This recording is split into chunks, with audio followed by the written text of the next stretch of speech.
Merci d'avoir choisi Chérif La Télévision pour vous informer. Mesdames et messieurs, bonsoir. Si vous nous regardez, bienvenue dans cette édition d'information. Depuis le début des travaux de rénovation de l'axe Bamako-Koulikoro, plusieurs cas d'accidents mortels ont été enregistrés par le commissariat de police de Moriba-Bougou. Que faut-il faire pour minimiser ces cas d'accidents? Une de nos équipes de reportage, conduite par Samba Traoré et Sadio Sidibé, ont fait le tour de certains lieux de travail pour en savoir plus. Suivez ces reportages. Les syndicats des transporteurs urbains et interurbains, les syndicats des conducteurs de bennes, maillon essentiel dans la résolution des difficultés des chauffeurs de bennes de la commune rurale de Moriba-Bougou, sont à pied d'œuvre pour faire face à l'insécurité routière. Il faut une large sensibilisation afin de minimiser les cas d'accident de la circulation routière sur l'axe Bamako-Koulikoro. Il faut la sensibilisation.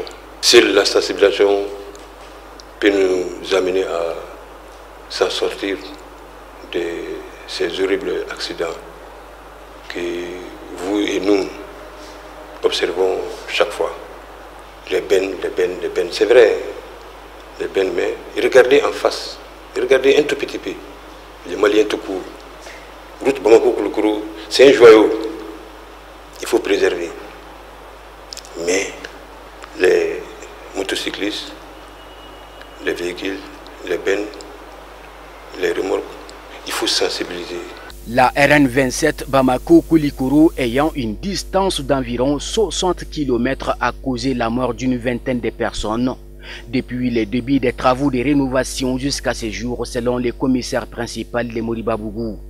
À cet effet, il demande une franche collaboration de la population pour amoindrir le taux d'accident.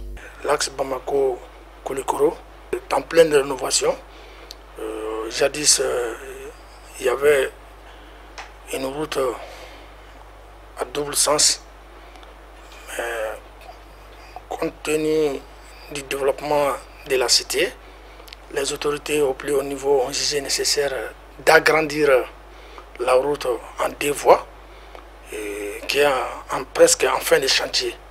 Mais d'ores et déjà, nous avons enregistré plusieurs cas d'accidents mortels. La moyenne est de 4 à 5 accidents par mois. Donc nous avons à ce jour enregistré plus de 27 cas d'accidents mortels, une trentaine d'accidents avec dommages dont les camions bennes seront en cause. Et pour ramener ce taux à la baisse, nous en appelons à nos partenaires techniques qui sont la mairie des 2 communes pour qu'ensemble nous puissions organiser une série d'ateliers pour sensibiliser les acteurs de la route. Le plus souvent, ces cas d'accident sont dus à l'incivisme des acteurs de la route, à l'excès de vitesse.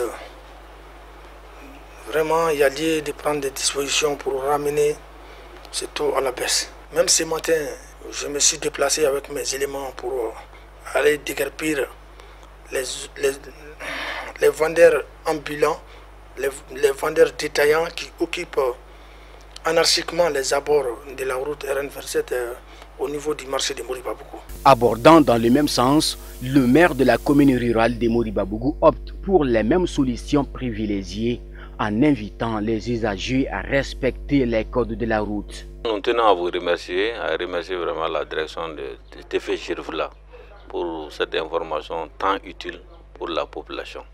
D'autant plus que la voie dont vous venez de dire, vraiment, on peut dire que c'est l'une des meilleures voies de la sous-région. Tout le monde a ri de voir cette voie, mais au jour d'aujourd'hui, on voit que vraiment c'est en train de faire des dégâts énormes. Ces dégâts sont dus beaucoup vraiment aux usagers, le non-respect des codes de route. Du jour à aujourd'hui, on peut compter des morts et des morts. Donc pour éviter ça vraiment, il est demandé à chacun et à chacune vraiment de respecter les codes de la route pour qu'on puisse éviter les accidents.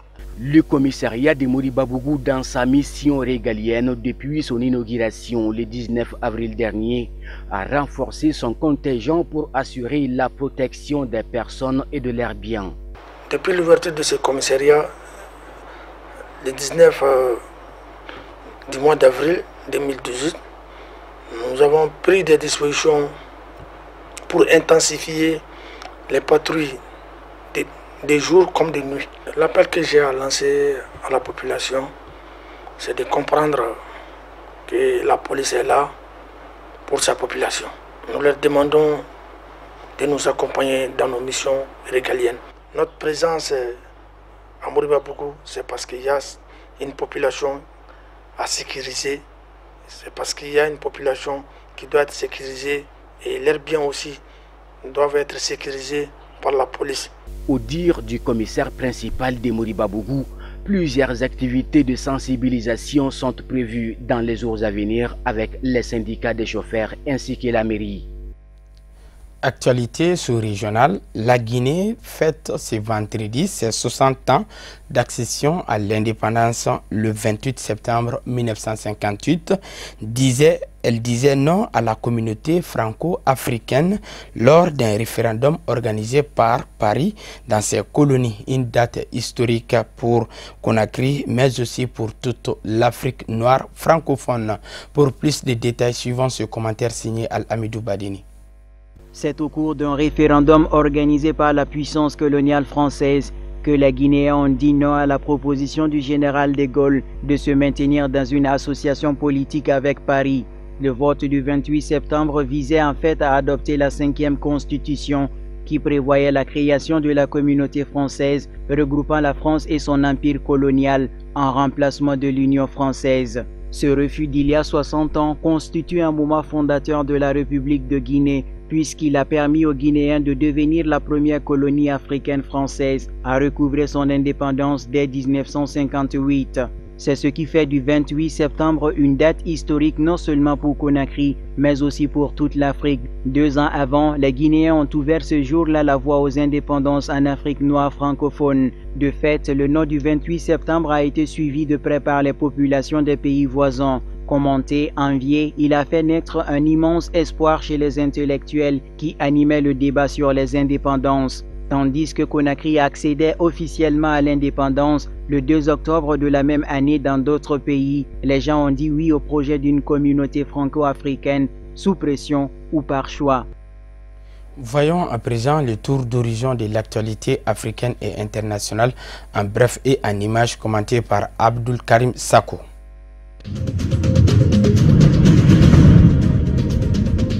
Le 28 septembre 2009, des milliers de militants de l'opposition s'étaient mobilisés au stade de Conakry pour réclamer une élection présidentielle sans Moussa Dadis Camara, une résistance qui avait vu le massacre d'au moins 157 personnes. 9 ans après, les familles des victimes attendent toujours un procès. Lors de son audition par les juges d'instruction guinéens en février 2013, le chef de la junte militaire Moussa Dadis Camara avait expliqué n'avoir jamais donné la moindre instruction. Il avait estimé avoir été victime d'un complot visant à les destituer de la part de son ancien aide de camp Aboubakar Toumba Diakité. Alors que l'instruction est terminée depuis la fin de l'année 2017, la procédure judiciaire s'éternise. De nombreuses personnes blessées ou ayant perdu un proche au stade déplorent que sur les 13 inculpés, 3 seulement sont en prison, les autres sont en liberté, dont l'ancien président putschiste Moussa Dadis Camara qui vit en exil à Ouagadougou au Burkina Faso.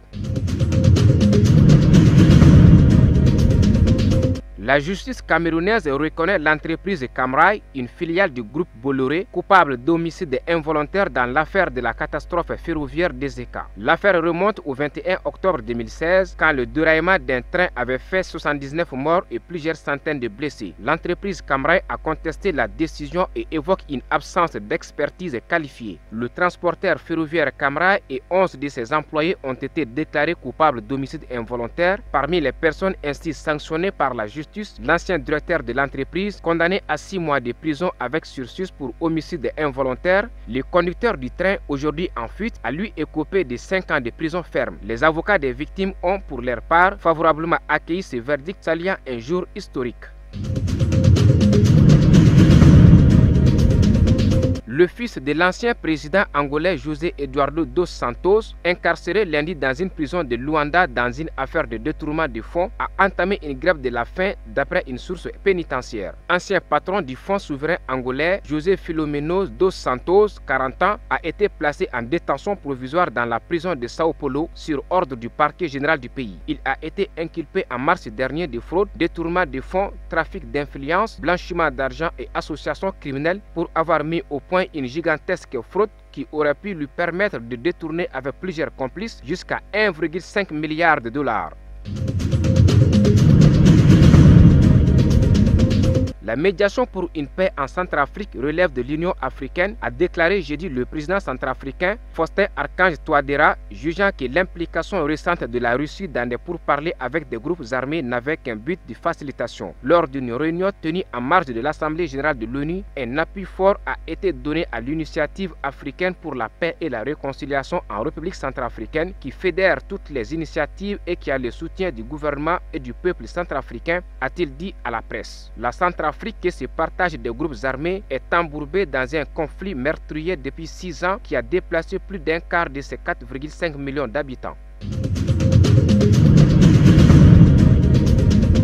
Des gendarmes ont violemment dispersé jeudi à Conakry une manifestation de soutien au président de la Cour constitutionnelle, Kéléfa Sall, désavoué par les autres magistrats de cette instance. Réunis pour un sitting devant le siège de la Cour constitutionnelle, des membres de la société civile et des opposants portaient des pancartes et scandaient des slogans favorables au juge Sall, notoirement en froid avec le chef de l'État Alpha Condé, lorsque la gendarmerie est intervenue pour disperser le rassemblement. Le 19 septembre, quelques 200 personnes avaient déjà manifesté devant cette cour en soutien à M. Sall, démis de ses fonctions de président par les 8 autres juges de la Cour qui ont affirmé qu'il avait perdu toute légitimité et toute confiance de la Cour. Le président Alpha Condé, dont le second mandat s'achève en 2020, a souvent contesté la pertinence de la limitation du nombre de mandats en Afrique, alors que lors de sa prestation de serment en décembre 2015, M. Sall l'avait mis en garde contre la tentation de toucher à la Constitution.